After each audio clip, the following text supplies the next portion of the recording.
Bonjour et bienvenue à cette capsule voyage de Voyager en classe senior. Mon nom est Normand Verdon. Aujourd'hui, je vous emmène au Vietnam. Le Vietnam est un pays du sud-est asiatique de près de 100 millions d'habitants. Il n'y a pas si longtemps, on parlait du Vietnam du Nord et du Vietnam du Sud, et surtout de l'horrible guerre qui l'a déchiré.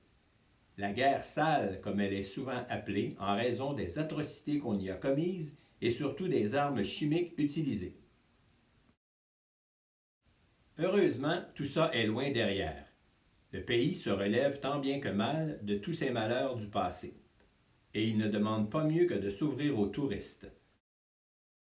Nous y découvrirons des endroits fabuleux pour quiconque s'intéresse à l'histoire et aux beaux paysages, avec en prime un choc culturel important. Nous débuterons notre voyage tout à fait au sud du pays, dans la ville de Ho Chi Minh Ville, autrefois connue comme Saigon, l'ancienne capitale du Sud-Vietnam. Avec ses 8 millions d'habitants, Ho Chi Minh Ville est la plus grande ville du pays. L'architecture de son vieux centre-ville est résolument d'inspiration européenne, ce qui n'est pas surprenant quand on sait que le pays a longtemps été sous domination française. Il faut voir, par exemple, la superbe cathédrale Notre-Dame, construite par les Français à la fin du 19e siècle. On pourrait se penser en France ou encore dans plusieurs villes du Québec, mais certainement pas en Asie. Mais ce qui nous a le plus frappé à Ho Chi Minh Ville, c'est définitivement le nombre de motos, tout simplement ahurissant. Très peu de Vietnamiens possèdent une automobile. Ils n'en ont pas les moyens. Les quelques véhicules rencontrés sont des taxis, des camions de livraison et quelques rares véhicules de fonction. En revanche, pratiquement chaque personne possède sa moto ou sa mobilette. Il faut voir ces milliers de motos à tous les coins de rue qui font un bruit d'enfer. Et la plupart ne respectent pas les feux de circulation. Ils ne se gênent pas non plus pour utiliser les trottoirs pour circuler ou se stationner. Par conséquent, traverser une intersection relève du sport extrême, tout à fait épeurant. Après quelques jours, j'ai découvert le truc. Il suffit simplement de fermer les yeux et de traverser. Ce sont les motos qui doivent nous éviter. J'en ai encore des palpitations. Nous avons été renversés de découvrir quelle était l'attraction touristique majeure dans la région de Ho Chi Minh Ville. C'est un peu difficile à croire, mais ce qui s'offre le plus aux touristes dans la région, ce sont les vestiges de la guerre du Vietnam. On pourrait penser que 45 ans après la fin de la guerre, le pays voudrait passer sous silence ces tristes moments. Non seulement on ne les cache pas, mais on en fait la promotion, et même auprès des touristes américains en plus. Une forme de propagande sans doute, puisque les Viet Cong socialistes sont sortis vainqueurs et que les Américains ont dû s'enfuir en toute hâte. C'est ainsi qu'on visitera le musée de la guerre, qui est rempli de photos, de films et d'articles de presse décrivant les pires moments du conflit. Certains passages sont difficiles à supporter. On nous amènera aussi visiter les célèbres tunnels de Cu Chin, où les populations civiles et les combattants se sont cachés durant de très longs mois pour échapper à l'ennemi américain. Il est un peu troublant de descendre dans ces étroits tunnels qui forment de véritables labyrinthes, et toutes les entrées de ces tunnels étaient fort bien dissimulées dans l'immensité des forêts. On raconte que c'est ce jeu du chat et de la souris qui est venu à bout de l'armée américaine qu'on disait pourtant très supérieure.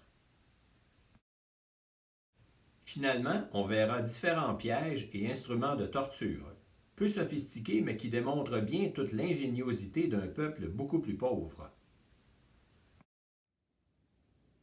Pour nous reposer du tumulte de la grande ville, nous irons ensuite faire une croisière fluviale sur le delta du Mekong. Loin de la ville, nous passerons 4 jours de tranquillité à explorer le delta du Mekong. Ce long fleuve mythique d'Asie qui prend naissance sur les hauteurs de l'Himalaya et qui traverse ensuite la Chine, le Laos, le Cambodge, le Vietnam avant de se jeter dans la mer de Chine. Ces quelques journées de relaxation nous permettront de visiter en profondeur la campagne vietnamienne. Un grand nombre de Vietnamiens habitent des huttes ou des habitations rudimentaires au bord du fleuve. Et beaucoup d'autres aussi passent leur vie sur leurs bateaux qui leur servent de résidence. Tous les jours, nous descendrons à terre pour marcher dans de minuscules villages et tenter de prendre contact avec les locaux. Nous y verrons plusieurs marchés qui ne manqueront pas de nous étonner, mais aussi de micro-entreprises de toutes sortes, à partir de l'alambic pour fabriquer de l'alcool de riz jusqu'à la confection de papier de riz et de bonbons de toutes sortes. Il vous arrive de manger des vermicelles de riz? Voyez comment on les fabrique.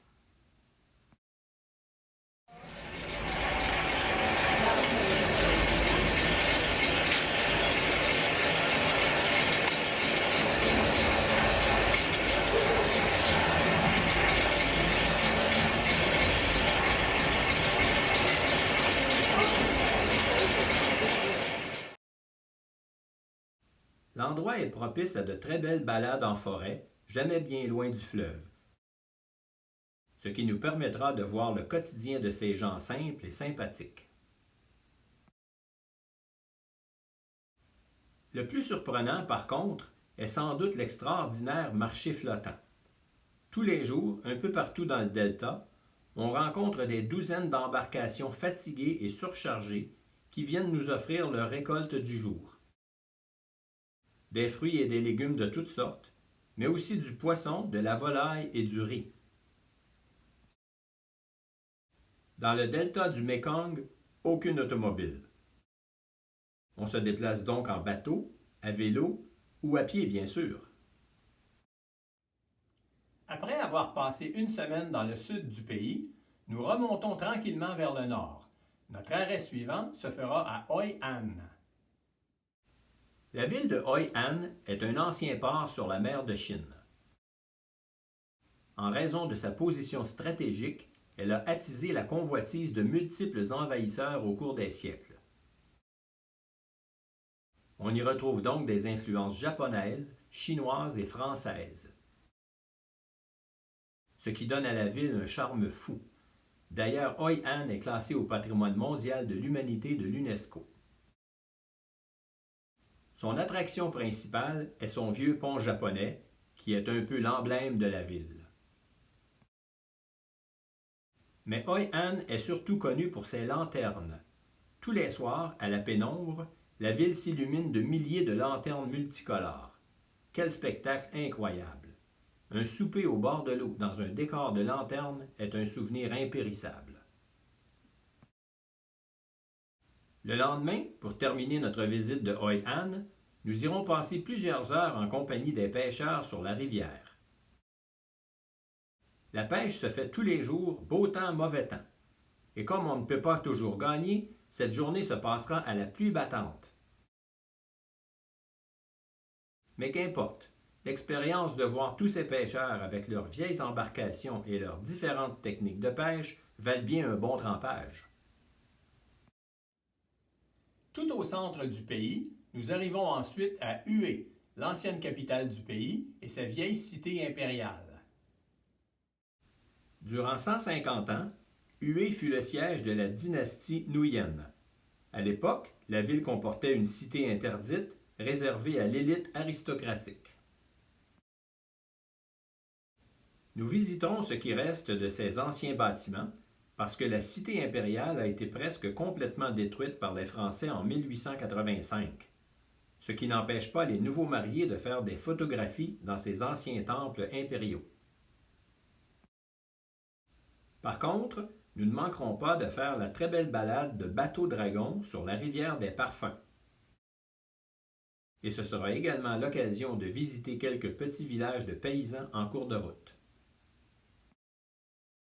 Anciennement, les bateaux-dragons étaient réservés aux rois. De nos jours, ils sont utilisés pour des circuits touristiques avec en prime la musique traditionnelle vietnamienne. Une excursion incontournable lorsqu'on visite Hue. Nous arrivons finalement à Hanoï, la capitale du pays, tout à fait au nord du Vietnam. Le vieux centre-ville de Hanoï est absolument fascinant. Un labyrinthe de petites ruelles qu'il faut visiter en compagnie d'un guide local si on ne veut pas se perdre. Quelle belle façon de voir vivre les locaux. Les logements sont tellement petits qu'ils vivent littéralement dans la rue. Une pièce de quelques mètres carrés sert souvent à la fois de salon, de chambre à coucher et de stationnement pour la moto. Difficile de ne pas se sentir voyeur dans toute cette promiscuité. Dans la vieille ville, il faudra absolument s'offrir une belle balade de pouce-pouce. Quelle belle façon de découvrir le vieux quartier sans se soucier des milliers de motocyclettes tout autour. En pleine ville, le lac Oan Kiem est une oasis de paix dans toute cette effervescence. On voudra s'y promener et prendre quelques photos de son emblématique pont rouge. Tôt le matin, on y voit régulièrement des gens y pratiquer le tai chi. La visite du mausolée de Ho Chi Minh est un incontournable. On voue à cet homme d'État un culte incroyable. Ho Chi Minh est le héros national. Il est le père du communisme vietnamien et on lui doit l'indépendance du pays. La visite permet de voir le corps embaumé du chef d'État sous un sarcophage de verre. Finalement, Hanoï est également reconnu pour ses nombreux temples très anciens que l'on rencontre partout. La nourriture de rue tient une place majeure au Vietnam. Il est impossible d'y échapper puisqu'elle est partout. Dans les villes, les trottoirs en sont remplis. Impossible de se promener sans trébucher sur une casserole, pourrait-on dire. Il semble que plusieurs logements sont tellement petits que plusieurs n'ont pas de cuisine, ce qui explique cette forme de restauration. Et comme cette nourriture coûte 3 fois rien, on comprend sa popularité. Presque devant chaque maison, quelques petites chaises en plastique et plusieurs marmites au feu. Un peu craintif au début, on s'habitue vite et finalement on prend goût rapidement à cette forme de restauration vraiment originale. Et la cuisine vietnamienne est très goûteuse et excellente pour la santé. Nous n'avons en effet rencontré aucun Vietnamien obèse. Et puisqu'il est ici question de nourriture, ajoutons qu'au Vietnam, il est assez commun de consommer de la viande de chien. La pratique existe depuis des millénaires et est bien ancrée dans les mœurs du pays. On laissera chacun se faire sa propre opinion sur le sujet. Mais ce qu'il ne faut pas manquer, sous aucun prétexte au Vietnam, c'est une croisière dans la baie de Ha Long. Il s'agit d'un des sites naturels les plus spectaculaires au monde. Il est composé de milliers de petites îles aux formes étranges. D'ailleurs, la mythologie vietnamienne raconte que l'endroit fut créé il y a fort longtemps par des colonies de dragons.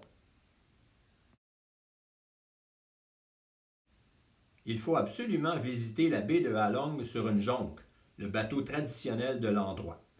Nous voudrons y prendre des photos à l'infini. C'est l'endroit le plus visité de tout le pays. La baie de Ha Long comporte également de nombreuses grottes et cavernes qu'il est possible de visiter. Et plusieurs offrent des spectacles de lumière. Nous n'allons pas quitter le Vietnam sans assister à un spectacle de son folklore le plus célèbre. Dans tous les pays, il est indispensable d'assister à un spectacle folklorique. Le Vietnam ne fait pas exception. Partout dans le pays, on nous proposera des spectacles de marionnettes aquatiques. Il semble que cette forme d'art remonte à plus de 1000 ans. La prestation nous surprendra par son côté naïf et qui peut sembler enfantin. Mais non, il ne s'agit pas de spectacle destiné aux enfants.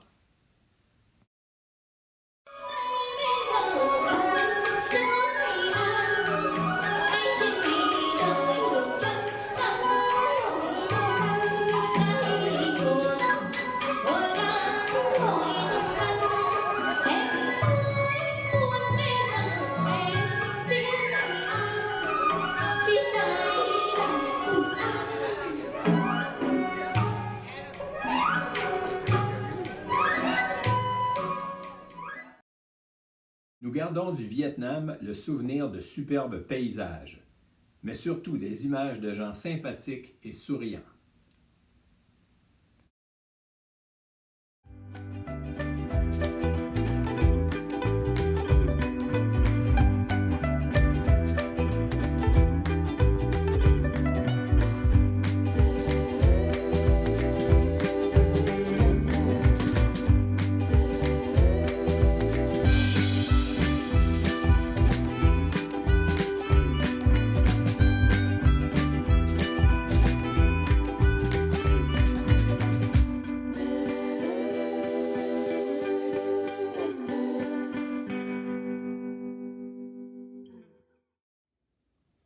J'espère que cette présentation vous a plu.